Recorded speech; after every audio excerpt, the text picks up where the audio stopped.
नमस्कार, मैं हूं आशीष चित्रांशी और आप देख रहे हैं द न्यूज लॉन्चर।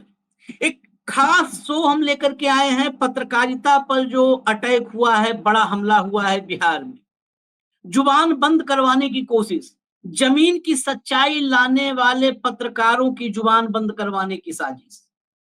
और इस कड़ी में सबसे पहला टारगेट किया गया है अजीत अंजुम। अजीत अंजुम टीवी के दौर से, उससे पहले अखबार के दौर से टीवी तक लंबी पत्रकारिता का अनुभव है। जो इस देश में सवाल करने वाले पत्रकार हैं, चुनिंदा, गिने चुने तो बचे हुए हैं, गिने चुने, उंगली 10 उंगली पे आप 10 नाम गिनना मुश्किल हो जाएगा आपको, उनमें से एक है। और ग्राउंड रिपोर्टिंग की जहां तक हमसे वरिष्ठ हैं, मुझसे तो वरिष्ठ हैं, तो मैं उनके ग्राउंड रिपोर्टिंग को तो लगातार देखता रहा हूं। ग्राउंड रिपोर्टिंग के मामले में देश में शायद एक दो उनके समकक्ष, उनके बराबरी पे एक दो तीन पत्रकार हों उस लेवल के ग्राउंड रिपोर्टिंग करने वाले। आज अजीत अंजुम पर बिहार में एफआईआर दर्ज की गई है, बेगूसराय में एफआईआर हुई है। एसआईआर का जवाब, एसआईआर का अगर आप सच दिखाओगे तो उसका जवाब एफआईआर से दिया जाएगा। एसआईआर में क्या क्या गड़बड़ झाले चल रहे थे।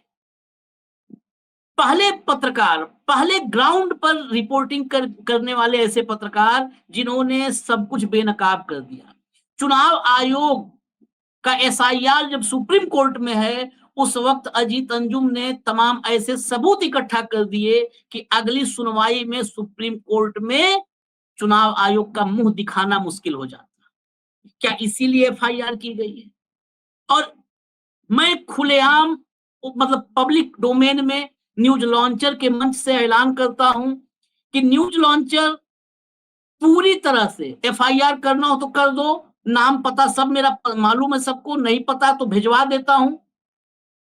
इस लड़ाई में जो भी इस देश के पत्रकार हैं, जो सत्ता से सवाल कर रहे हैं और इस देश के लोकतंत्र और संविधान की लड़ाई लड़ रहे हैं या उसके पक्ष में आवाज उठा रहे हैं, सच दिखा रहे हैं, उनके साथ किसी भी हद तक खड़े होने के लिए हम तैयार हैं, चाहे जेल में जाना पड़े, सबको जेल में डाल। लेकिन धाराएं क्या हैं, ये लड़ाई लड़ी कैसे जाएगी कानूनी रूप से? मेरे साथ बलराज सिंह मलिक साहब हैं, सुप्रीम कोर्ट के अधिवक्ता हैं और अक्सर ऐसे मसलों पर लड़ाई के लिए आगे आते हैं। जैसे मैंने बताया था, संसद में जो युवा, एक युवती नीलम और जो युवा घुसे थे, उनका केस भी, नीलम का केस भी बलराज सिंह मलिक साहब ने लड़ा। जो जानकारी है अपने तरफ से ही सब कुछ करके, बिना किसी उसमें लेन देन के लड़ा वो केस। मलिक साहब ने एक वकीलों का एक पूरा एक समुदाय संगठन बना रखा है लोकतांत्रिक लड़ाइयों के लिए, लोकतांत्रिक बातों को आगे बढ़ाने के लिए। सीधा मलिक साहब के पास चलूंगा, एफआईआर की कॉपी साइड में दिखा दीजिएगा, तहरीर दिखा दीजिएगा, एक मुस्लिम बीएलओ से तहरीर दिलवा करके जो एफआईआर दर्ज हुई है साइड में दिखाइएगा। मलिक साहब जरा पहले केस के बारे में एक बार बताएं, और ये क्या चल रहा है सुप्रीम कोर्ट के सामने? अगर ये सब होगा, ये तो स्वतः संज्ञान वाला मामला है। इस देश में गोदी पत्रकारों के लिए रात में अदालतें खुलते हुए हमने देखा है, रात में खुली अदालतें। मलिक साहब। जी जी जी, हाँ। बिल्कुल। देखिए, ये तो अजीत अंजुम ने बहुत ही बड़ी दिलेरी का और एक देशभक्ति का प्रमाण दिया है। ऐसे सभी पत्रकारों को करना चाहिए। राइट टू इंफॉर्मेशन के आधार पे इस देश को जानने का हक है कि हमारा सिस्टम कैसे काम कर रहा है।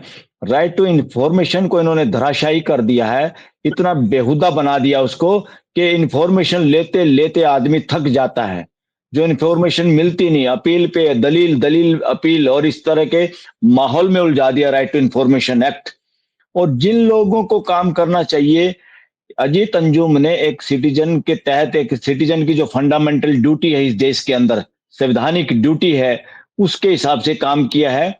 उसका काम है, जो लोग संविधान के खिलाफ काम करते हैं, रूल के खिलाफ काम करते हैं, अगर सरकार और ब्यूरोक्रेसी के अंदर सांठ गांठ होती है और देश के साथ धोखा करना चाहते हैं, तो पत्रकारों की ड्यूटी है, एक नागरिक की हैसियत से भी उनकी ड्यूटी है कि एक्सपोज करें।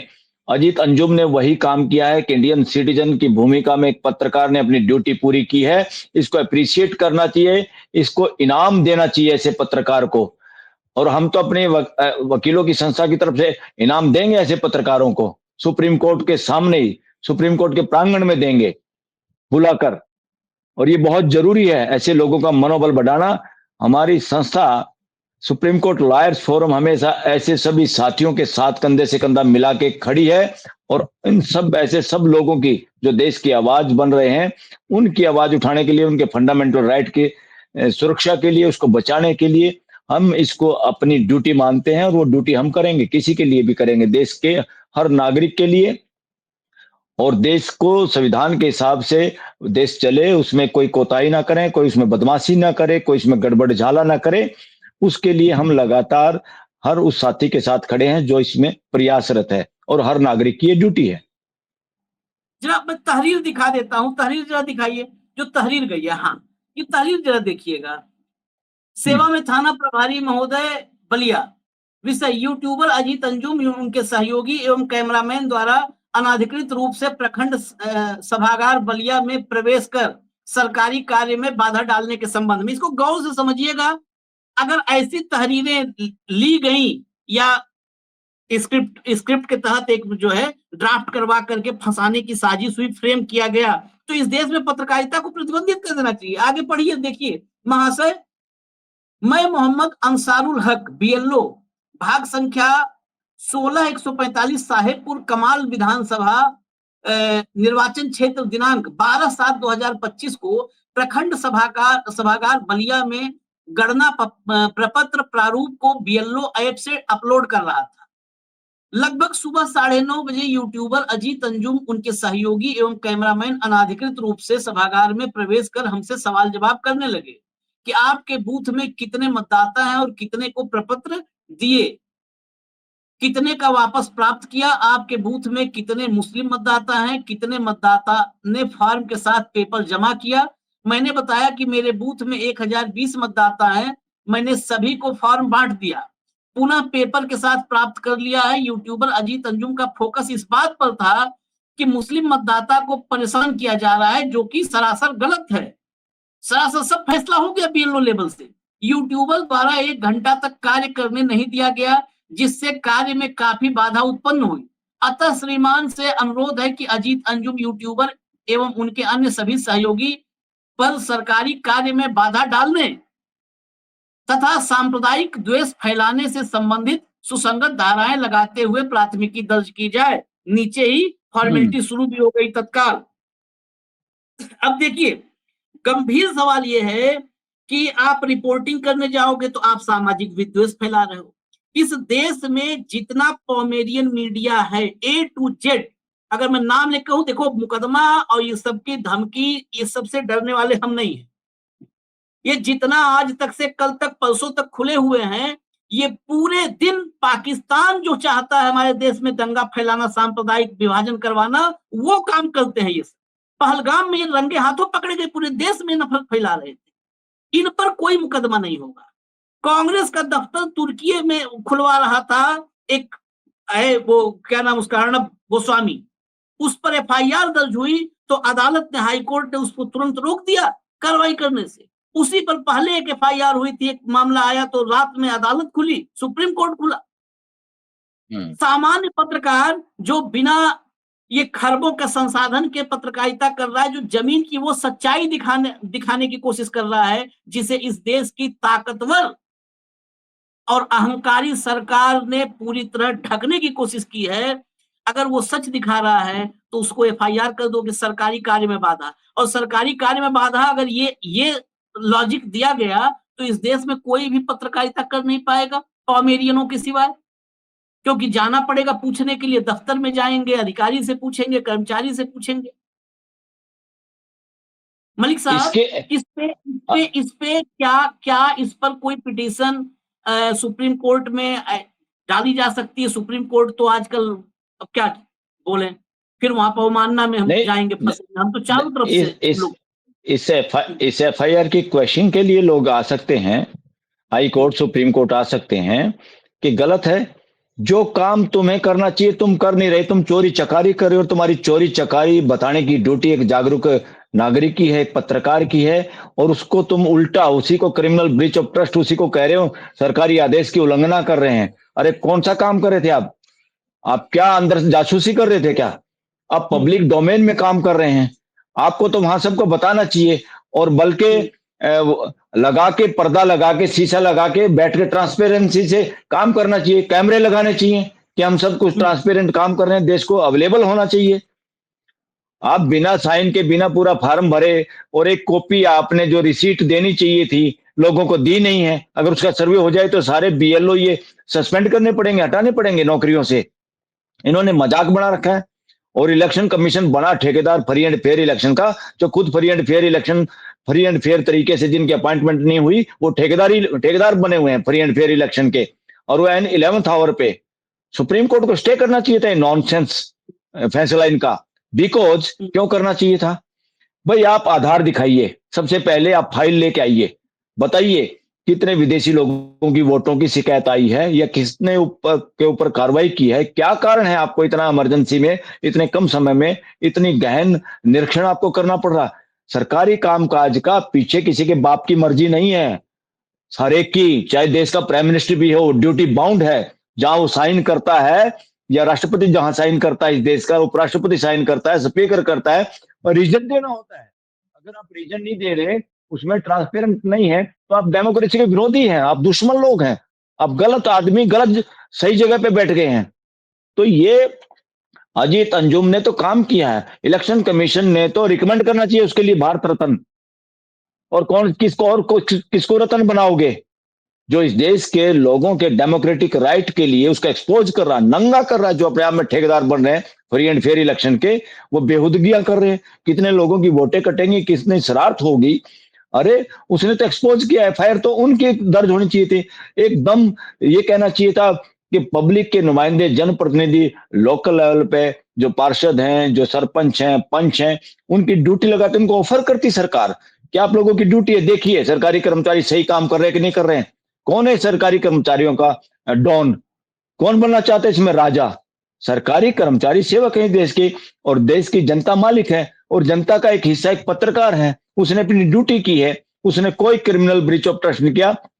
क्रिमिनल ब्रीच ऑफ ट्रस्ट कर रहा है इलेक्शन कमीशन, उसके लोग जो बीएलओ और ये जो इन्होंने बनाए हुए हैं ये लोग कर रहे हैं।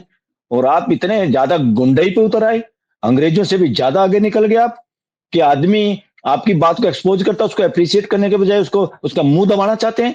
और जो चाटुकार पत्रकार हैं उनको अप्रिशिएट करते हैं, उनको आप हर तरह से मदद करते हैं, उनके खिलाफ कोई एफआईआर दर्ज नहीं करते। इसलिए आप फंडामेंटल ड्यूटी देखिए, जितनी फंडामेंटल ड्यूटी हैं उनमें से किसी की भी अवहेलना नहीं की, बल्कि वो काम किया है अजीत अंजुम ने, और पत्रकारिता को निभाया है। पत्रकारिता, इन्वेस्टिगेटिव जर्नलिज्म की ड्यूटी उन्होंने की है। सब पत्रकारों की ड्यूटी है कि लोग कॉन्स्टिट्यूशन के हिसाब से, लॉ के हिसाब से काम कर पाए, कर्मचारी वो सब काम करें जो इस बिहार के एक एक सिटीजन की वोट बनी रहे उसके लिए जिम्मेदार हैं। और दूसरा तो इसमें सुप्रीम कोर्ट ने भी जो कहा कि दो आधार कार्ड इसमें शामिल कर लो, फलाना कर लो, मैं कह रहा हूं ये अधूरा फैसला है। क्या कर लो भाई? जो आदमी इस सीजन में, बारिश के सीजन में, या जो कारीगर महीनों के लिए दूसरे स्टेटों में, राजधानियों में कोई वर्कर के तौर पे, कोई मिस्त्रियों के तौर पे गए हुए हैं, वो कितने महीने में आते हैं? पूरा परिवार चला जाता है बच्चों को लेके बेचारे, अपना रोजगार अपने गुजारे के लिए। कौन देगा उनका आधार? उनका आधार भी कोई नहीं दे सकता। तो सुप्रीम कोर्ट को चिंता नहीं होनी चाहिए? सुप्रीम कोर्ट को किसकी चिंता है? कुछ खास लोगों की चिंता है क्या? सरकार की चिंता है क्या? सरकार के इलेक्शन कमीशन की चिंता है क्या कि सरकार में रहेंगे, सरकार के लोग तो कुछ भी काम आ सकते हैं? किसी के भी भाई भतीजे को दोबारा जज बनाने में, ट्रांसफर करने में, प्रमोशन करने में मदद करते हैं। आम जनता क्या करती है? तो you can't ignore common citizen of this country, real owner of the country. Sovereign power देश के लोगों के पास है, और उसमें एक आदमी काम कर रहा है, उसकी एफआईआर दर्ज हो रही है। अब तक का तो सो मोटो एक्शन हो जाना चाहिए था। इस देश का जो बुरा हाल है वो हाई कोर्ट और सुप्रीम कोर्ट की वजह से। सुप्रीम कोर्ट और हाई कोर्ट जिम्मेदार है इस देश की दुर्दशा के लिए, क्लियर कट है। और इसमें देश के लोगों को बोलना होगा। जब ये लोग हमारे गार्डियन है, तो ये गार्डियन कर क्या रहे हैं? ये गार्डियन क्या कर रहे हैं? मैं मलिक साहब, मैं खाली इतना बता दूं क्या किया है जो अजीत अंजुम ने क्या किया है। मैं तो हमसे बताया कि हमसे सीनियर हैं, हमारे हमारे अग्रज हैं, लेकिन फिर हाँ भी मैं मतलब ऐसा नहीं कि हमारा बड़े अच्छे कोई वो हो कि हम इसलिए उनके लिए कार्यक्रम करने आ रहे हैं। नहीं भाई, वो काम उन्होंने ऐसा अजीत किया अंजुम है। ने जो काम हम किया सब है, मैं हम सब सैल्यूट करता हूँ। हम सब अजीत अंजुम ने बिहार हम में एसआईआर की पोल किसी ने नहीं खोली थी, किसी ने नहीं खोली थी। उसमें मैं कुछ ये कह रहा काम हूँ। इंडियन एक्सप्रेस कर रहा था। मैं मलिक साहब बता दूं, एक मिनट, क्या किया जी है जी। अजीत अंजुम, क्या किया इस देश के लिए, वाकई तारीफ करनी चाहिए। इंडियन एक्सप्रेस कुछ रिपोर्ट्स खाली ला रहा था कि बीएलओ परेशान है, जो कर सकता था अखबार के रूप में। अजीत अंजुम ने बिहार में जाकर के बीडीओ से लेकर के और बीएलओ तक क्या चल यस। रहा है ग्राउंड पर एसआईआर में, 2 फॉर्म जाना चाहिए, पावती मिल रहा है कि नहीं मिल रहा है, मतलब जो एक फॉर्म वहीं पर दे के आना है मतदाता को रिसिप्ट के रूप में, वो पावती रसीद मिल रहा है कि रसीद नहीं। रसीद। हाँ, यस। वो एक्सपोज किया अजीत अंजुम ने। अजीत अंजुम ने एक्सपोज किया कि बैग में फॉर्म 100 है, उसमें 4-5 सिर्फ डॉक्यूमेंट्स के साथ सिर्फ 4-5 है। ये अजीत अंजुम ने दिखाया। अजीत अंजुम ने दिखाया कि वीडियो से सवाल करने पर वीडियो लाल पीला होने लगता है। अरे लाल पीला क्या मतलब, इस देश में कोई भी इस सत्ता संसाधन के साथ जुड़ा हुआ कोई भी व्यक्ति नहीं, सत्य सब आता हो जाता ये जो हुआ है, क्या है भाई, ये जो लाल पीले ईडीओ होते वीडियो क्या हैं। है ये ईडीओ वीडियो क्या है, इनको कौन सी ऐसी ताकत मिली है कि ये भस्म कर देंगे आंखों से अजीत अंजुम या किसी जो भी पत्रकार को भस्म कर देंगे, क्या है ये। उसके बाद चोर है ना, राजीव रंजन, वो लाल पीला होता है। माहौल क्या है, न्यूज 24 में राजीव रंजन करते हैं। राजीव रंजन ने एक बीएलओ से सवाल किया था, उस बीएलओ पर एफआईआर होगी। देखिए यहाँ पर बीएलओ भी सॉफ्ट टारगेट है मलिक साहब। BLO yes. कौन है, सरकारी मास्टर है, आंगनबाड़ी सहायिका, जो आंगनबाड़ी कार्यकर्त्री, ये सब बताओ आप, ये क्या करेंगे। इनका तो प्रेशर ऐसा है, जिस बीएलओ ने एफआईआर की है, का तो नहीं दौर ऐसा है, नहीं तो वो दौर होता तो कहीं न कहीं कैमरे में ये बीएलओ साहब बताते हुए कैद हो जाते कि किस दबाव में इन्होंने किया है, कैसे किया है। ये पूरा यस का यस। पूरा एक स्क्रिप्टेड रचा जाता है। मैं उदाहरण एक दे देता हूँ फिर। अभी मुजफ्फरनगर में एक ढाबे पर पैंट उतरवाया, एक यशवीर महाराज है, पैंट उतरवाया। जो काम पहलगाम में आतंकियों ने किया था वो काम हुआ। पैंट उतरवा करके धर्म चेक कर रहा था वो, पैंट उतरवा के धर्म चेक कर रहा था वो। उस पर जब पुलिस में मामला आया तो पुलिस ने जो पैंट उतरवा रहे थे उनको कहा कि आप 4 दिन बाद आइएगा, आपसे बातचीत करेंगे, पूछताछ करेंगे। कोई एफआईआर नहीं, पूछताछ करेंगे, बातचीत यस। करेंगे, मतलब आइए आप मेहमान। पता और उस पता पता है। ढाबे वाले के भाई, भतीजा, बेटा, उन सब पर एफआईआर कर लिया। किस मामले में कि उसके पूर्व मैनेजर ने, उस ढाबे के पूर्व मैनेजर ने कंप्लेन की है कि उसने मारपीट की थी मैनेजर के बस। साथ। अब ऐसे ऐसे एफआईआर करने वाले मोहरे आजकल बहुत मिल जाते हैं। मैं ये बात बताना चाहता हूँ, ये सब स्क्रिप्ट का हिस्सा होता है। ये बीएलओ वल्लो बहुत ये बेचारे की कैटेगरी में है इस डेमोक्रेसी में। ये देखो कैसे, मतलब देखो इसकी लड़ाई कैसे, फाइनल बस कमेंट चाहता हूँ कि क्या इस लड़ाई में, इसकी लड़ाई कहाँ तक देखो जाएगी, कैसे हो पाएगी, क्या सरेंडर कर क्रिमिनल देंगे। Breach of criminal breach of trust अगर किसी ने किया है तो चीफ इलेक्शन कमीशन कमिश्नर ने किया है, वो हम्म, जेल में जाने चाहिए। हम्म, क्रिमिनल ब्रीच ऑफ ट्रस्ट क्या होता है? लोगों के हम्म, साथ विश्वासघात करना। हम्म, कॉन्स्टिट्यूशन के साथ विश्वासघात किया। लोगों को जो चीज चाहिए जिस वक्त पे जिस काम को आप कर रहे हैं उसमें शरारत छुपी हुई है, साजिश है, साजिश है। और इस साजिश को एक्सपोज करना चाहिए था सुप्रीम कोर्ट को। और सुप्रीम कोर्ट अगर ये कह देती है ओरली कमेंट कि कॉन्स्टिट्यूशनल अथॉरिटी को हम काम करने से नहीं रोक सकते, अरे काम हम्म, करने से नहीं रोक सकते, गुंडागर्दी करने से रोकने की आपकी ड्यूटी है, गलत काम करने की ड्यूटी है, संविधान की अवहेलना करने की रोकने की ड्यूटी आपकी है। अनरीजनेबल इलॉजिकल डिसीजन लेने पे रोक लगाने की ड्यूटी आपकी है, सुप्रीम कोर्ट की ड्यूटी है, हाई कोर्ट की ड्यूटी है। तो इसलिए क्रिमिनल ब्रीच। अच्छा, दूसरा डिसोबियंस, किसका डिसोबे कर दिया? डिसोबे तो ये सारे बीएलओ मजबूरी में कर रहे हैं जिनको आपने पकड़ पकड़ के लगा रखा है, अननेसेसरी उनको भी झोंक दिया, वो भी तंग आके अपनी ड्यूटी कर रहे हैं, अपना टाइम पास कर रहे हैं। इसीलिए सारा का सारा जो भी काम है, सरकारी कर्मचारी, सरकारी अफसर, इलेक्शन कमीशन, सरकार के जो मुखिया लोगों में बैठे हुए, असली डिसओबेंस। और दूसरा क्रिमिनल ब्रीच ऑफ ट्रस्ट के अगर कोई है या हिंदू मुसलमान करने वाले जो हैं, ये तो खुद हैं। इसमें कहां से हिंदू मुसलमान कर दिया अजीत अंजुम ने? इसमें लिखा, जो धारा लगा रखी है कि वो द्वेष पैदा करने के लिए दो धार्मिक संगठनों में, धार्मिक लोगों में या समाज में, बताइए, ये इसमें अजीत अंजुम जिम्मेवार है? ये सरकार में बैठे हुए नेता लोग जिम्मेवार हैं? ये इलेक्शन कमीशन जिम्मेवार है? और मैं ये मलिक कहूंगा, साहब, इन मैं चीजों पे एक मिनट समय पे, फिर मैं 1 मिनट फिर कुछ मुझे अब ऐड ही करना पड़ेगा। अजीत अंजुम ने सामाजिक ईर्ष्या फैलाने, विद्वेष फैलाने की क्या कोशिश की? कोई रिकॉर्ड पे नहीं है ना। इस देश के हम्म, प्रधानमंत्री ने समाज में विद्वेष और ईर्ष्या फैलाने की कोशिश की। ऑन रिकॉर्ड आपको 100 क्लिप्स मिलेंगी, 100 क्लिप्स प्रधानमंत्री की। यस, हेट स्पीच की हम्म, रिपोर्ट है, हेट स्पीच की हम्म, रिपोर्ट है। जो कितने भारत में हम्म। साल भर में हेट स्पीच दिए गए, सबसे ज्यादा किसने दिए, उसमें नरेंद्र मोदी टॉप करते नजर आते हैं। और नरेंद्र इलेक्शन मोदी हैं जो कमीशन, कपड़े से पहचानते हैं। नरेंद्र मोदी हैं जो इलेक्शन कहते हैं कमीशन, आपका भैंस आपकी खोल ले जाएंगे, आपका मंगलसूत्र ले लेंगे। हम्म, किसमें है इस देश हम्म। में? करने को कर ले, यही चुनाव आयोग है। करवाया एक भी मैं ये, मुकदमा? हाँ, मैं ये कह रहा हूं कि इलेक्शन कमीशन और हाई कोर्ट और सुप्रीम कोर्ट तमाशा देखती रही देश के अंदर, हेट स्पीच नेता देते रहे, और जो लोग सरकार में वो भी देते रहे। और जब किसी ने रेड की हड्डी किसी जज ने दिखाई, उसकी रात को ट्रांसफर होगी, उसमें सुप्रीम कोर्ट के जज शामिल थे, कोलिजियम शामिल था उस ट्रांसफर में। हम्म, तो बताइए, कौन देशद्रोही है और हम्म। कौन देशभगत है? कौन संविधान की ड्यूटी कर रहा है, कोई संविधान का मजाक कौन उड़ा रहा है? ये स्पष्ट देश की जनता को पता चल रहा है। तो अजीत अंजुम ने के ऊपर जो आरोप है, वो आरोप इन सब के ये होने ही चाहिए। अजीत अंजुम की क्या इसमें मेंसरिया है? क्या मेंटल गिल्टी है? उसकी क्या सोच है? क्या कहीं पे हिंसा भड़की क्या 1% भी अजीत अंजुम की खबर से? बल्कि चौकन्ना हुआ है समाज, पोल खुली है भ्रष्टाचार की।